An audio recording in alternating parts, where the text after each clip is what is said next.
Guys ఈ రోజు అయితే మనం అయితే ఈ స్వీట్ కార్న్ తో కొత్త రెసిపీ అయితే చేయబోతున్నాం. మీకేం పని లేదా?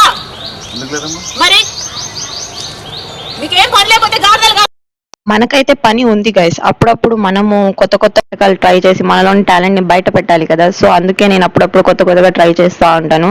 సో ఏం చేద్దామా అని యూట్యూబ్ లో చూస్తా అంటే ఒక వీడియో కనిపించింది. ఏమక్క యూట్యూబ్ లో వీడియో చూసి యూట్యూబ్ లోనే పోస్ట్ చేస్తారంటే అంతే కదా గైస్, అందరూ చేసే పనే అది. సో దీన్ని వలచడం అయితే పెద్ద టాస్క్ అయిపోయింది. చూడండి ఎంత బాగా మంచి ఫ్లవర్ అయితే వచ్చింది. సో అయితే ఇప్పుడు చూడండి గైస్ నా బలం ఎంత ఉందో, ఎంత బాగా ఇచ్చినాను కదా. సో దీన్ని అయితే బాగా వలుచుకొని తర్వాత మిక్సీ అయితే వేసుకోవాలి గైస్. మిక్సీ వేసుకునే ముందు ఒక మిక్సీ జార్లో ధనియాలు, ఉప్పు, జీలకర్ర అలాగే వెల్లుల్లి వేసి బాగా మిక్సీ చేసుకోవాలి. మర్చిపోయినా మిరపకాయలు కూడా వేయాలి. వేసిన తర్వాత దీన్ని బాగా మిక్సీ పట్టుకొని ఇలా రావాలి.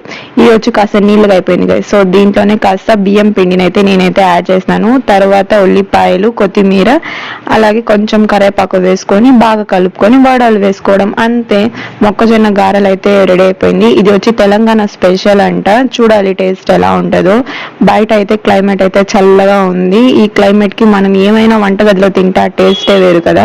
సో తినేసిన తర్వాత మమ్మీ అయితే వేడి వేడి రసం చేసినారు. రసంలో ఈ వడలు నచ్చుకొని తింటే సూపర్ గా ఉంది గైస్ టేస్ట్. మీరు కూడా ట్రై చేయండి. ఇప్పుడు చాలా తక్కువ ధరకి ఇది దొరుకుతుంది. సబ్స్క్రైబ్ చేసుకోవడం మర్చిపోకండి. Okay bye.